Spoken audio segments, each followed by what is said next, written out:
जय हिंद दोस्तों, कैसे हैं आप सभी लोग। उम्मीद करता हूँ अच्छे होंगे। मैं वीरेंद्र स्वागत करता हूँ आप सभी दोस्तों का आपके अपने परिवार अड्डा 24/7 में। तो दोस्तों, जैसे कि आप लोगों को पता है कि सुबह के 11 बज चुके हैं और 11 बजे हम लोग कुछ सुपर डुपर सेशन कवर करते हैं, ठीक है ना।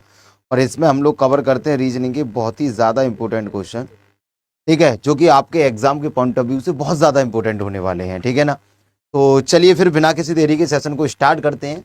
अगर आप कंटिन्यू वे में डेली रेगुलर इस सेशन में जुड़े रहेंगे तो आप लोगों को रीजनिंग की समस्या ही खत्म हो जाएगी। मतलब ना भी कभी पढ़ी होगी तब भी आपको आइडिया लगता जाएगा कि हम लोगों को क्या और कब और कैसे क्या क्या पढ़ना है।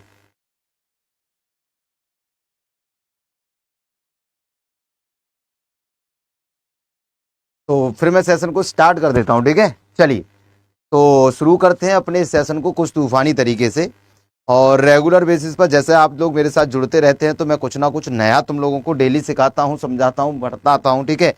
तो आज भी हम उसी वे में स्टार्ट करेंगे क्लास को एक बेहतरीन कोट के साथ, यानी कि कई जीत बाकी हैं कई हार बाकी हैं, कई जीत बाकी है कई हार बाकी हैं, अभी तो जिंदगी का पूरा सार बाकी है, अभी तो जिंदगी का सार बाकी है, यहाँ से चले हैं मंजिल के लिए, यहाँ से चले हैं मंजिल के लिए, यह तो एक पन्ना था दोस्तों, अभी तो पूरी किताब बाकी है। तो चलिए बिना किसी देरी के अपने सेशन को स्टार्ट करते हैं और आज के सेशन का पहला क्वेश्चन आप लोगों के सामने विजिबल कर देता हूं। और जल्दी से आप साथ ही मुझे बताएंगे कि यहां पर आप लोगों का एक सेकंड एक सेकंड एक सेकंड।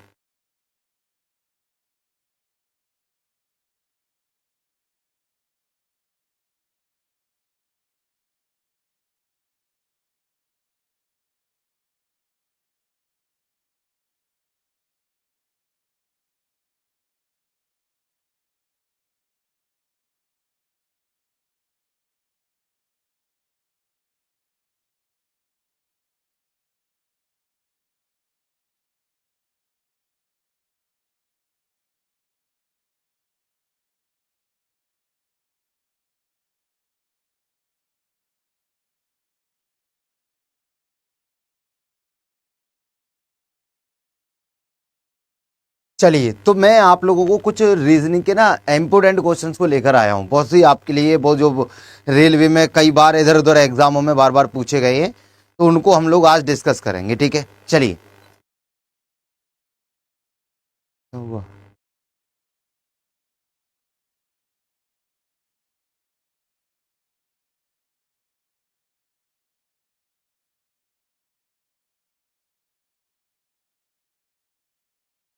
ठीक है। तो यहाँ पर हमसे पूछा जा रहा है कि कौन सा ऐसा सेट ऑफ वर्ड है जिसमें हमको ये आइडिया लग जाए कि, है ना, जिसमें समानता हो। जैसे अगर हम बात करें एलईडी बल्ब और ट्यूबलाइट, ये दोनों क्या हैं? बोलो, ये हमें लाइट प्रकाश देती है ना, है ना। करंट इनमें दे दो तो ये क्या करती है? लाइट देती है। मतलब दोनों का काम एक ही है। लेकिन यहाँ पर कोई भी आपसी कॉम्बिनेशन नहीं है, यहाँ पर कोई भी आपसी कॉम्बिनेशन नहीं है। अब ये सेकंड क्वेश्चन आप लोगों के सामने है, ठीक है। यहाँ पर ये सेकंड क्वेश्चन कह रहा है, तो को अब हमारा अगर एग्जाम है तो इसमें हम लोग रेलवे के अदर एग्जाम के भी क्वेश्चंस को कवर कर सकते हैं, ठीक है।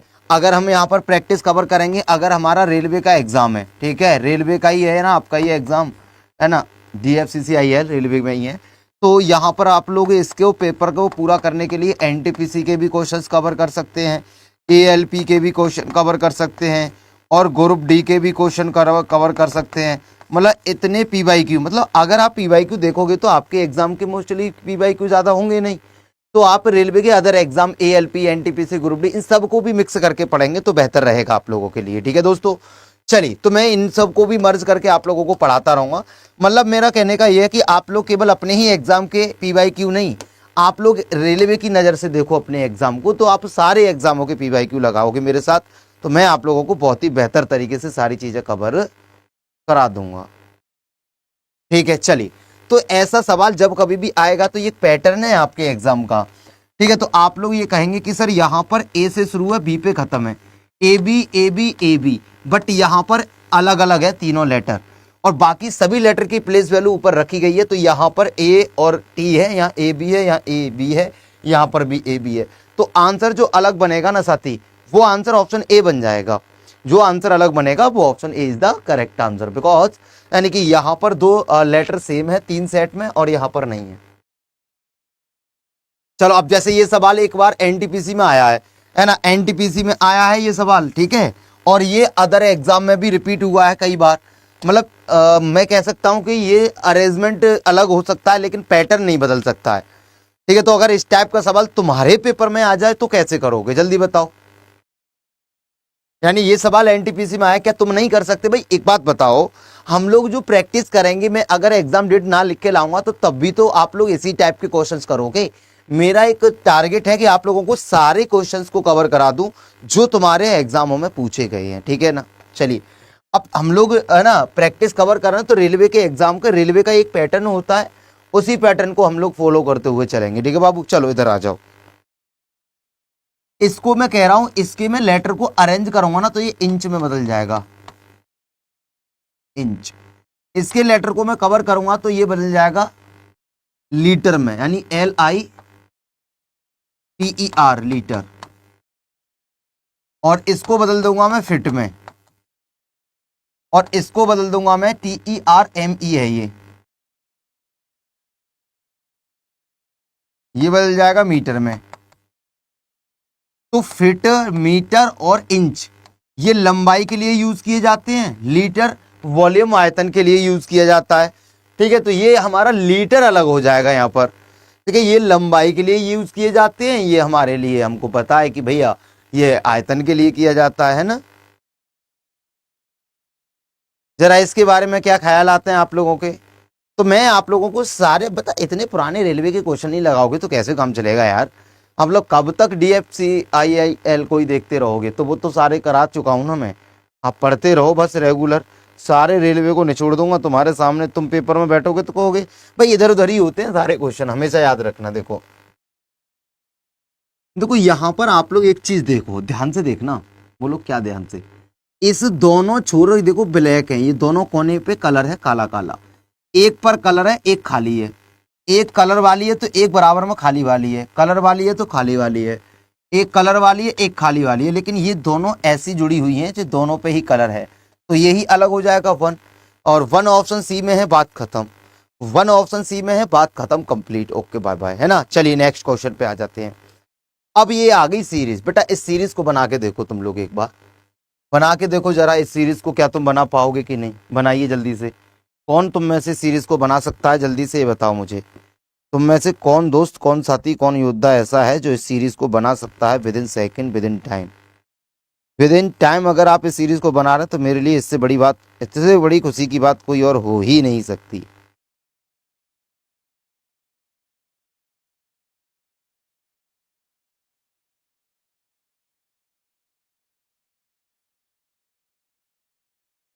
ठीक है बाबू, चलो देखो यहाँ पर आ जाओ, मैं आप लोगों को बताता हूँ कि 25 और 30 कितना होता है। बोलो 5 बढ़ गया सर यहाँ पर, और 30 से 55 कितना हो गया? 30 40 50 55, यानी कि सर 25 हो गया। और यहाँ पर कितना बढ़ गया? 125 बढ़ रहा है, 50 60 70 80, ठीक है। यहाँ पर कितना बढ़ रहा है? बोलो सर 625 बढ़ रहा है, 625 बढ़ रहा है। अब आप लोग ये देखो मेरे भाई कि ये 5 से 25 तो ये 5 गुना बढ़ रहा है ना, ये 25 से 125 यानी 5 गुना बढ़ रहा है ना, और यहाँ पर 5 गुना बढ़ रहा है ना, और यहाँ पर 5 गुना बढ़ाऊंगा तो है ना, 6 पंजे 30, 25 पंजे 125, और 31 25 हो जाएगा। और जब मैं कहूंगा कि इसमें 31 25 बढ़ाना है तो कौन सा नंबर आएगा? 31 और 8 3930 हो गया, 3930 आपका आंसर यहाँ पर बन जाएगा। तो आंसर जो बनेगा वो option D is the correct answer of this question, ठीक है। वेरी गुड, बहुत अच्छे, शाबाश, बहुत उम्दा। चलिए आगे के नेक्स्ट क्वेश्चन पे आ जाते हैं। जरा एक बार इस सवाल को देखो, कितना प्यारा है ना, कितना अच्छा है। तो ये सवाल भी पेपर में पूछा गया, बताओ हद ही कर दी है ना। चलो तो आप लोग क्या इसको बना नहीं सकते? इसमें 3-3 के सेट रखे गए थे इसे एग्जामिनर के द्वारा। जल्दी से बनाओ क्या रखना है, मैंने थोड़ा आइडिया दे दिया है। 3-3 के सेट का कॉम्बिनेशन यहाँ पर रहेगा। तो जल्दी से बताइए कि क्वेश्चन मार्क के प्लेस पर क्या आने वाला है? क्वेश्चन मार्क के प्लेस पर क्या आने वाला है? क्वेश्चन मार्क के प्लेस पर क्या आने वाला है? क्वेश्चन मार्क के स्थान पर क्या आ सकता है? बोलो बाबू जल्दी से, क्या बनेगा क्वेश्चन मार्क के प्लेस पर? जल्दी से बता दो ना जरा। बोलेंगे बीरू भैया एक बात कहें, मैं कहूँगा हाँ बाबू बोलो, तो बोलेंगे सर यहाँ पर तो 5 बढ़ गया, 6 5 11, और यहाँ पर भैया 11 से 3 बढ़ गया, है ना। चलिए, तो आप लोगों को एक रास्ता और बताता हूं मैं। तो मेरे साथ ना रात को 10 बजे रेलवे अड्डा 24/7 यूट्यूब चैनल पे आ जाए करो। रात को 10 बजे मैं ऐसे 50 सवाल, 35 सवाल, 40 सवाल के सेट रखता हूं, और उसमें बच्चों की संख्या कम से कम 12-1300 रहती है। तो आप लोग रेलवे अड्डा पर भी मेरे साथ विजिट करा करो, ठीक है। और अगर आपको रेलवे के पीवाईक्यू कवर करने हैं, चैप्टर वाइज पढ़ना है रेलवे के पीवाईक्यू को, तो भी आप रेलवे अड्डा 24/7 पर 5 बजे मेरे साथ यूट्यूब पे आ जा करो। बोलो ओके की रिपोर्ट है? बोलो एक बार, आ जाओगे ना? कल से आज आओगे ना रात को 5 बजे? जल्दी से देखो, यहां पर कितना बढ़ा लल्ला? 5 बढ़ा। तो यहां पर कितना बढ़ा? बोलेंगे सर 3 बढ़ रहा है। 26 27 28 29 पे सी होता है, ठीक है। चलिए, अब मैं यहां से करूंगा 10 से। अगर मैंने बोला 5 बढ़ रहा है, तो अगली बार देखो, इस तीनों के सेट में क्या करा? 5 बढ़ाया, 3 बढ़ाया। इन तीनों के सेट में 5 बढ़ाया, 3 बढ़ाया। इन तीनों के सेट में 5 बढ़ाया और फिर 3 बढ़ा दिया। तो 15 और 3 18 पे क्या हो जाएगा लल्लू? आर हो जाएगा सर।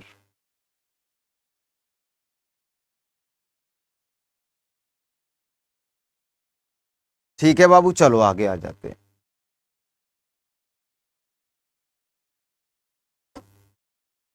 सातवां सवाल कह रहा है कि अनीता उत्तर दिशा की ओर मुख करके खड़ी है, यानी कि अनीता का जो फेस है वो नॉर्थ में है। आप लोग बताओ इसका डायग्राम कैसे बनाओगे? नॉर्थ बोलते हैं तो उत्तर के लिए बोलते हैं। मैं आपको इसका तरीका बता रहा हूं कि आप लोगों को हमेशा कैसे करना है। देखो, कभी बोले क्लॉकवाइज, क्लॉकवाइज का मतलब होता है घड़ी की दिशा, यानी कि क्लॉकवाइज और घड़ी की दिशा दोनों बातें एक ही है। दक्षिणावर्त, क्लॉकवाइज, घड़ी की दिशा, और राइट, ये सारे टर्म एक ही हैं। एंटी क्लॉकवाइज, है ना, एंटी क्लॉकवाइज वामावर्त होता है ना, घड़ी की विपरीत दिशा होता है, और बाएं यानी लेफ्ट एक ही बात होती है। तो हमेशा राइट लेफ्ट में कंसीडर करो। जैसे कहे कि 135 डिग्री वामावर्त, है ना, वामावर्त का मतलब बाएं होगा, लेफ्ट होगा, है ना, घड़ी की विपरीत दिशा एंटी क्लॉकवाइज होगा। तो हम लोगों को कुछ नहीं करना है, 135 को लिखना है, और वामावर्त है तो बस बाएं लिख दो। आगे कह रहा है 90 डिग्री दक्षिणावर्त का मतलब दाएं, यानी कि क्लॉकवाइज घड़ी की दिशा। 90 डिग्री बाबू कितना दक्षिणावर्त है? दाएं है। तो हम इसको क्या कहेंगे बेटा? देखो, आप लोगों को हमेशा याद रखना, जितने राइट हैं उतने लेफ्ट उड़ा दो, यानी कि 90 से 90 लेफ्ट उड़ जाएगा तो 45 का क्या बचेगा? 45 का लेफ्ट बच जाएगा। अब उत्तर दिशा हमारी ये होती है, पश्चिम दिशा हमारी ये होती है, और उत्तर दिशा के बाईं ओर में 45 डिग्री पर ये बेटा नॉर्थ है, ये वेस्ट है, तो इसे नॉर्थ वेस्ट कहेंगे, यानी कि उत्तर पश्चिम कहेंगे। इसके बाईं ओर, उत्तर दिशा के बाईं ओर 45 डिग्री, नॉर्थ के 45 डिग्री लेफ्ट में जो डायरेक्शन बनेगी वो नॉर्थ वेस्ट बनेगी, ठीक है।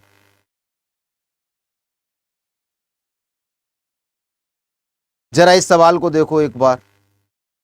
ए Z Z B B Y Y Y Y, C C C X X X, जल्दी से बनाओ। तो थोड़ा दिमाग लगा लोगे ना, थोड़ा तनक सा भी दिमाग लगा लोगे, तो आपके दिमाग में एक बात आ रही होगी कि वीरू भैया ये ए है, ये डबल जेड है, ये 2 बी हैं। अब पहले एक ए था, फिर 2 बी हैं, फिर 3 सी हैं, तो नेक्स्ट टाइम पे 4 डी ही आएंगी, 4 डी आएंगी। भाई ए बी सी डी आता है और संख्या इंक्रीज होती है। एक ए है तो 2 बी हैं, फिर 3 सी है, फिर 4 डी आएगी, और 4 डी केवल एक ही ऑप्शन में है जो ऑप्शन सी है, बाकी को देखने की जरूरत भी नहीं है। और ये देखो, है ना, 24 25 26 है तो 23 होगा, यहाँ पर डब्लू वाला सेट आ जाएगा पूरा ये वाला,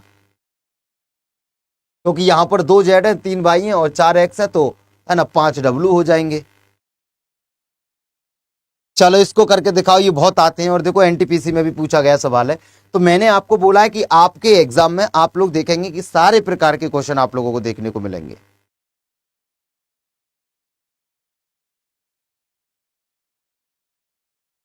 बताइए कैसा लग रहा है मेरे साथ जुड़ के तुमको इस सेशन में? अच्छा लग रहा है ना?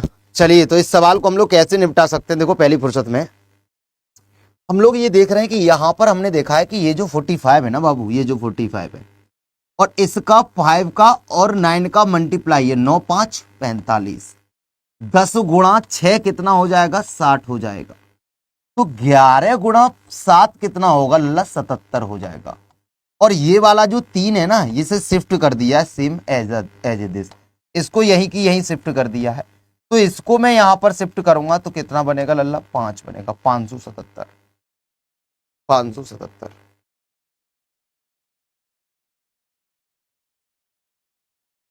Very good. ठीक है, तो आज रात को तुम लोग रेलवे अड्डा 24/7 पर यूट्यूब पे आना, मेरे साथ जुड़ना, रात को बहुत मज़ा आता है उसमें, एकदम ज़बरदस्त तरीके से हम लोग कवर करते हैं चीज़ों को। और शाम को 5 बजे आप लोग रेलवे अड्डा पर अगर मेरी क्लास लेते हो तो वहाँ पर तुम चैप्टर वाइज रेलवे के सभी एग्जामों को अच्छे से है ना कवर कर सकते हो। तो आप लोग जब भी DFCCIL को पेपर देने जाओगे तो देखो कि वही सब आप लोगों के सामने है जो वाकई में चाहता है। तो जल्दी से एक बार आप वीडियो को लाइक कर दो, है ना, जल्दी से बनाओ भैया, इसका आंसर क्या बनेगा। देखो ये रेलवे ग्रुप डी में पूछा गया सवाल है, बताओ कोई बड़ी बात है आप लोगों के लिए। तो हम लोग यहाँ पर रीजनिंग का प्रैक्टिस सेल लगा रहे हैं और DFCCIL के लिए भी पढ़ रहे हैं, तब भी हम रेलवे के PYQ को सबसे पहले फोकस करेंगे, ठीक है ना, सभी एग्जाम को लेकर।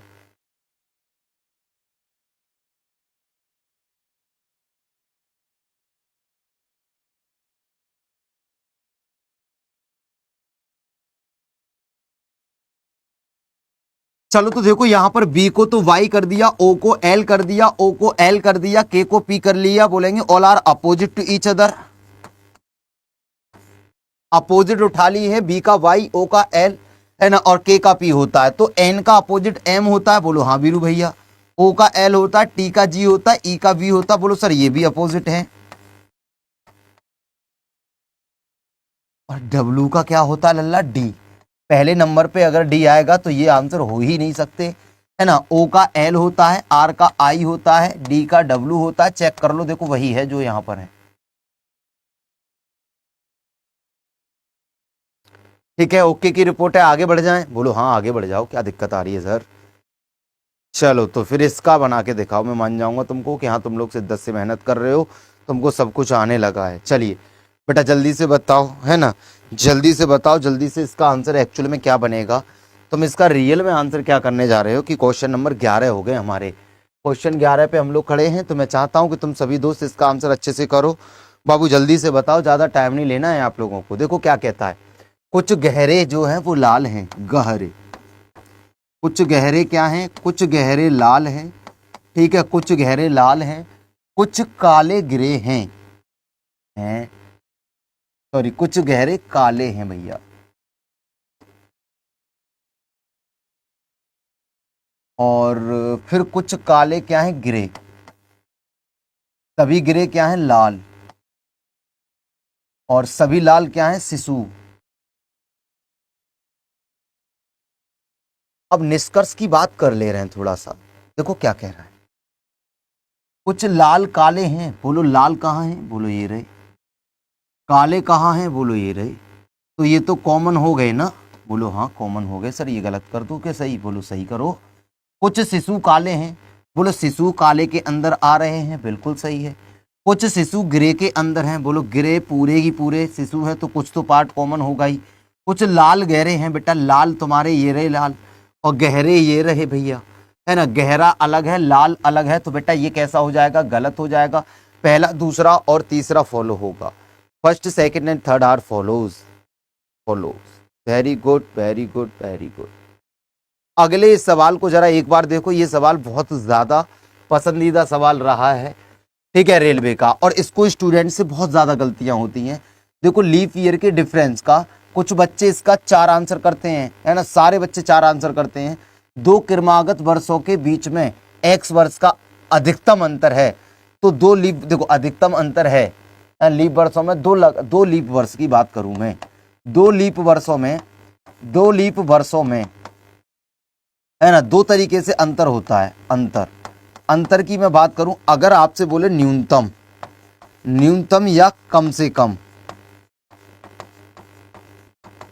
यानी मिनिमम, या बोले अधिकतम या ज्यादा से ज्यादा, है ना, कम से कम ज्यादा से ज्यादा, अधिकतम ज्यादा से ज्यादा।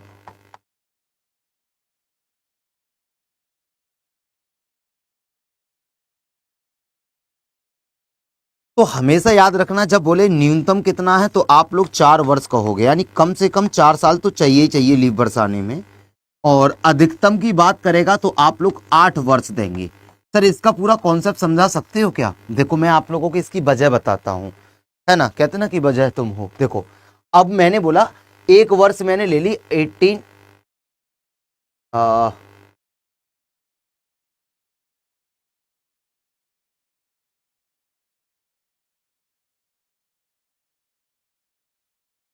मैंने 2 वर्ष आप लोगों के सामने रखी है, देखना ध्यान से।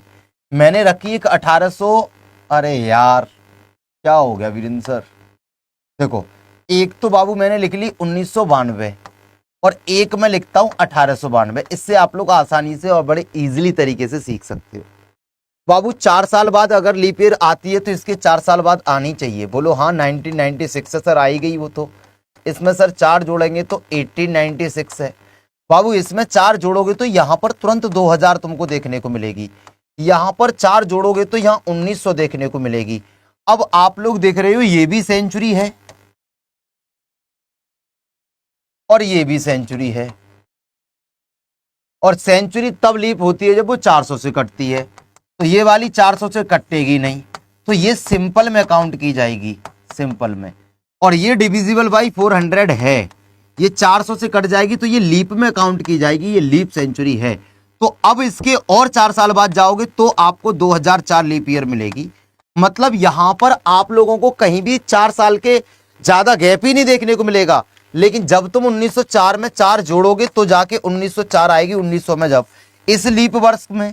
और ये तो लीप नहीं रहेगी, ये सिंपल सेंचुरी है और एक ये लीप रही है।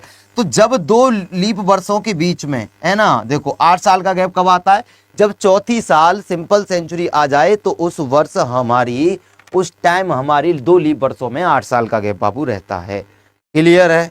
बोलो बात सही है कि नहीं? ठीक है ना। चलो तो मैक्सिमम 8 साल ही रखना है, मिनिमम 4 साल रखना है। ठीक है दोस्त, क्लियर? चलिए आगे आ जाओ।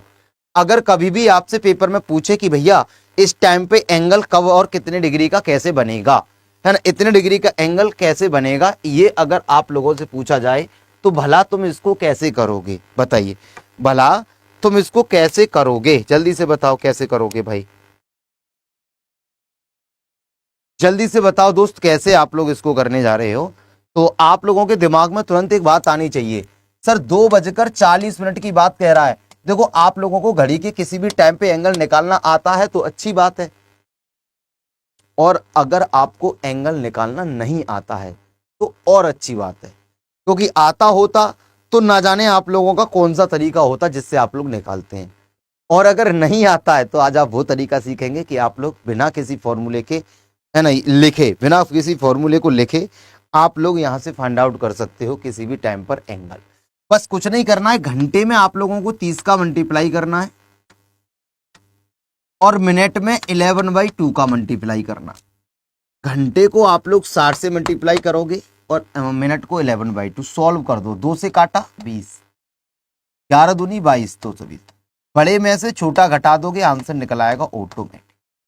बड़े में से हमेशा छोटा घटा देना है, बड़े में से हमेशा छोटा घटा देना है, बड़े में से हमेशा छोटा वाला घटा देना, बात खत्म। रिपोर्ट ओके की है ना? बोलो रिपोर्ट ओके की है तो आगे बढ़ जाते हैं दोस्त। ठीक है चलिए भैया, रिपोर्ट ओके की है तो 4 का जो संबंध 20 से है वही रिलेशन, जो 4 का संबंध 20 से है और 28, इन तीनों में जो कॉम्बिनेशन बना हुआ है, जो रिलेशन है आपका 4 और 20 और 28 में, 4, 20 और 28 में जो रिलेशन है ना, वही रिलेशन नीचे दिए गए किस सेट में होगा? आरआरबी जेई सीबीटी 1 रिजल्ट कब आएगा? हाँ हाँ आ जाएगा यार, अब मुझे कैसे बताऊं। चलो 4 को 20 लिखने में आप लोगों को 5 का मल्टीप्लाई करना, 4 पंजे 20, और यहां पर देख रहे हो तो ये 4 का 7 गुना है, 7 चौक 28। सेम यही लॉजिक आप लोग यहां देख रहे हो, पहला 4 5 गुना होना चाहिए तो 6 पंजे 30 होना चाहिए, 8 पंजे 40 होना चाहिए, 2 पंजे 10 होना चाहिए, 12 पंजे 60 है और 12 7 84 है। बोलो option C is the correct, D is the correct answer of this question.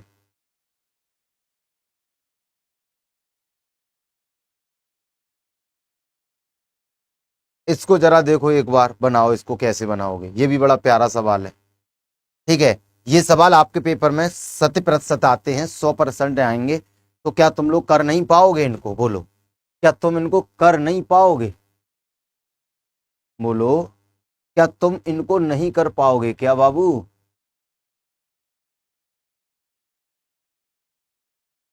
बोलो। तुम लोगों को इसमें कुछ भी दिमाग माथा पर्ची नहीं लगानी है बेटा। देखो मैं आपकी एक सीधा निंजा टेक्निक बताता हूं, निंजा टेक्निक बताता हूं, निंजा टेक्निक बताता हूं, निंजा टेक्निक। देखो आप लोग हैज का रिलेशन देखो क्या है, ए हैज का मतलब ए बी का पिता है, मतलब है कि ए पिता है बी का। तो एस हैज बी का अर्थ है कि एस पिता हो जाएगा किसका, वी का। परसेंटेज का मतलब हमेशा पीछे से बनाते हैं, जब यहां पर जो लिखा है वही अगर यहां है तो हमेशा पीछे से बनाते हैं, ठीक है। चलो, ए एट द रेट बी का अर्थ है ए बी का पति है, लेकिन हमें इक्वल चाहिए, इक्वल का अर्थ है ए बी का भाई है। डॉलर का मतलब क्या है, डॉलर का अर्थ है मां है। एट द रेट का मतलब क्या है, एट द रेट का मतलब है पति से, इसका पति है। और हमसे कह रहा है कि पी का वी से क्या संबंध है, पी का वी से, तो ये कौन है, इसका पिता। और परसेंट इसका मतलब पत्नी है। ये इस बी का एस कौन है, पिता। देखो ध्यान से, ये कौन है, इसका पिता, पिता की पत्नी है, यानी इसके पिता की पत्नी कौन होगी, इसकी माँ। माँ का भाई है तो मामा, मामा की माँ नानी, नानी के पति नाना, नानी के पति नाना। ये कौन है, इसका पिता। अब ये पत्नी तो इसकी है ना, तो इसके पिता की पत्नी है, इसके पिता की पत्नी कौन हो गई, माँ। और माँ का भाई कौन होता है, मामा। और मामा की माँ कौन हो गई बेटा, बोलेंगे नानी। और नानी के पति कौन होते हैं, नाना। नानी के पति कौन, नाना। हाँ, जानकारी करके बताता हूं, है ना, बिल्कुल जानकारी करके बताता हूं। चलो, है ना, ये इंग्लिश में था। चलो आगे बढ़ जा। अगर तुम्हारे जिंदगी में ऐसा सवाल तुम्हारे सामने आता है कि तुम लोगों से इस सवाल इस तरीके से पूछा जाता है, तो आप लोग क्या इसको कर पाओगे कि नहीं, ये बताओ जल्दी से। तो आप लोग बोलेंगे सर एक परिवार में दादी, पिता, माँ और तथा उनके 4 लड़के और उनकी संबंधित पत्नियां हैं। तो पहले तो ये देखा करो पूछा क्या है। ये कह रहा है कि संयुक्त परिवार में कितनी महिलाएं हैं, कितनी महिलाएं हैं, how many womens are there, कितनी महिलाएं हैं। तो आप लोग ये कहते हैं एक दादी हो गई प्लस, है ना, महिलाओं को काउंट करो ना, एक माँ है, उनके 4 लड़के तथा उनसे संबंधित पत्नियां। 4 लड़के हैं तो उनकी 4 ही तो पत्नियां होंगी, बोलो हाँ। प्रत्येक पुत्र की एक बेटी है, 4, प्रत्येक की एक बेटी है, 4 पुत्र हैं तो 4 बेटी हो गई, बोलो हाँ। और 2 बेटे, बेटे को ज्ञात ही नहीं करना। यही है वो महिलाएं, 4 और 4 8 और 2 10, बात खत्म। Option D is the correct answer of this question. मतलब उतना पकड़ो जितनी जरूरत है ना, रघुपति राघव राजा राम, जितना क्वेश्चन उतना काम है। इसको जरा एक बार देखो, तो इसका आप लोग मुझे होमवर्क में आंसर देंगे, है ना। चलिए, इसका आंसर आप मुझे होमवर्क में देंगे, मैं आपके आंसर का वेट करूंगा। चलो कर ही लेते हैं, यहीं पर इसको निपटा लो, जल्दी से बताओ। तो आप लोगों को कुछ नहीं करना था इस सवाल में। आप लोग ये देखो, इसमें 1 2 3 4 खाने हैं, तो अगली आकृति में 3 लाइन है। और 1 2 3 4 है तो ये तो बनेगा ही नहीं, है ना। 1 2 3 4, 1 2 3, देखो 2 2 4 2 6, तो यहाँ पर 2 2 4 2 6, एक कम होना चाहिए था, यानी कि 4 ब्लॉक हैं तो 3 लाइन वाला बनेगा। जैसे ये वाला आंसर है, 1 2 3 4 5 6 खाने हैं तो 5 लाइन वाली आकृति बनेगी, ठीक है। चलिए नेक्स्ट। अब इस सवाल का आंसर आप लोग बताएंगे बहुत जल्दी और इत्मीनान से, कि अगर ऐसा सवाल तुम्हारे सामने आएगा तो मैं तुमको एक तरीका बता रहा हूं, देखो कुछ नहीं करना है। जब पहले इसको देखो, हमेशा एन का पोता एम है, ये कह रहा है कि एन का पोता एम है, तो एम अगर पोता है तो मेल होगा कि नहीं होगा। एम अगर पोता है तो मेल होगा, और एम के बाद में वो चिन्ह आने चाहिए जो मेल पर्सन को रिप्रेजेंट करे, मेल परसेंट को रिप्रेजेंट करे। तो यहां पर एम के बाद परसेंटेज आ रहा है, तो क्या परसेंटेज ए परसेंटेज बी का अर्थ तो पुत्री को दिखाता है, मतलब ये पोता तो कभी नहीं हो सकता ना, क्योंकि इसके बाद परसेंटेज है, परसेंटेज पुत्री को दिखाता है। इसके बाद में कोई चिन्ह नहीं है, तुम कैसे पता करोगे कि ये मेल है या फीमेल, बोलो बात तो सही कह रहे हो सर। अब यहां पर पूरे में एम ही नहीं है तो पोता कैसे पता चलेगा, बोलो खत्म, ऑप्शन सी। इस तरीके से सवालों को पढ़ना पड़ेगा, आप लोगों को मेरे साथ जुड़ना पड़ेगा एक दिन, है ना। तो रेलवे 24/7 पर शाम को 5 बजे आप लोग मेरे साथ रेलवे की PYQ उस चैप्टर वाइज कवर कर सकते हैं। और रेलवे 24 पर रात को 10 बजे मैं जबरदस्त और लाजवाब और गजब का सेशन लेके आता हूँ, तो वहां पर आप लोग मेरे साथ जुड़ सकते हैं। चलिए, अब आप लोगों के लिए एक ये तोहफा है मेरी तरफ से कि इस सवाल का आंसर आप लोग मुझे कमेंट बॉक्स में दे दें। एक इसका आंसर आप लोगों को कमेंट करना है, ठीक है, और एक आप लोगों को इसका आंसर कमेंट करना है, इसका आंसर आप लोगों को कमेंट करना है। तो मैं आप लोगों के आंसर का वेट करूंगा। आपको सेशन कैसा लगा यार, एक बार कमेंट करके जरूर बता दिया करो। और जो भी साथी चैनल पे नए हैं वो सब्सक्राइब कर लेना, जिन्होंने अभी तक वीडियो को लाइक नहीं करा वो प्लीज़ और प्लीज़ वीडियो को लाइक कर लिया करो। ठीक है, वीडियो को एक बार लाइक कर देना सभी साथी। आज के लिए इतना ही रखते हैं, फिर मिलते हैं हम डेली। 30 मिनट तो पढ़ते ही है ना। ओके की रिपोर्ट है, 30 मिनट हो चुकी हैं, अच्छे से मेहनत करो, इत्मीनान से पढ़ो। आज के लिए इतना ही। Okay, bye bye, take care, thank you so much, love you guys, जय हिंद, जय भारत, नमस्कार।